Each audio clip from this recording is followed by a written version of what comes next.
So here is the Arctic Rise to-do list plan that I made for the hackathon. So this is everything that our game was missing. So we were missing a game title, a game start and ending, a game narrative and dialogue, some puzzles, level designs, art style and textures, some other 3D assets, visual effects and sound, a menu design, and the big one, the ways to donate and support. So if I go through all this, I actually went in detail going through each of these points with their own slide.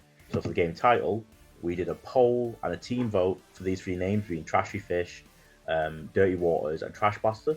Because each of these names were short, they were sweet, but they were meaningful for what we were making.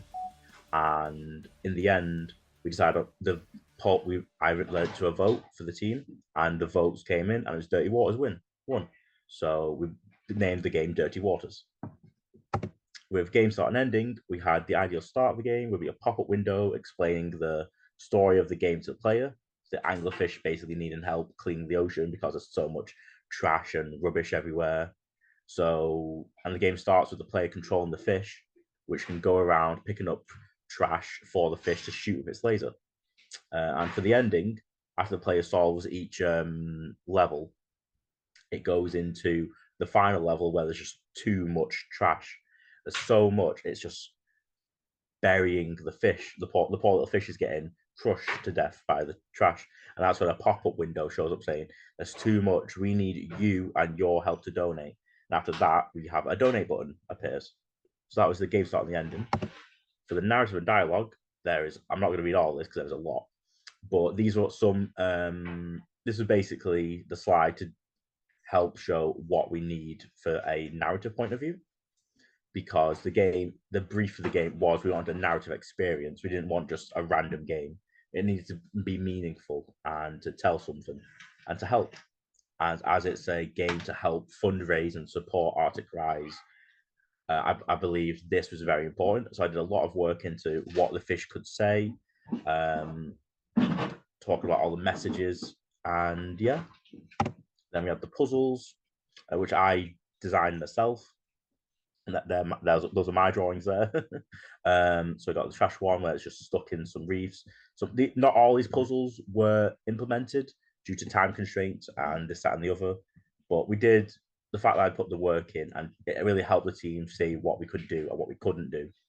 So all the different puzzles and ways we can make the game possible and playable and fun, most of all. With the level design themselves, because it was originally a mobile phone game, it was on a small screen. They need to be simple and short levels, which is what they are now. Because it's not supposed to last. It's not supposed to be a long game, because we're supposed to be fundraising, and the whole purpose of this game is to help the ocean. So you get through the levels quick by quick by quick, and at the very end, you get to donate to help. For the art style and texture, for basis, this was to help what art style we actually wanted. So we looked into stylized low poly for the art style, and for textures, this is just a list of what texture we need. It's like for the 3D assets, the backgrounds and the skybox, and the fish character model. The other 3D assets that I had the artists like Tina and James look into were the aquatic environmental pieces, such as the seaweed, coral, rocks, etc. Tina herself made a jellyfish, a really nice model for it, and there are some other models that we could have used or made, but we didn't have enough time to make that.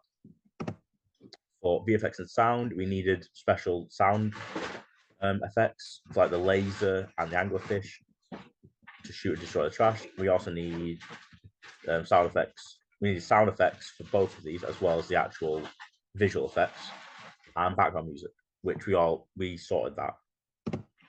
This was the main menu design that Yazar made, which I was very happy with. This is really good, and we actually use this as a great template for what the game actually looks like. This is from the original storyboard that Yazar made.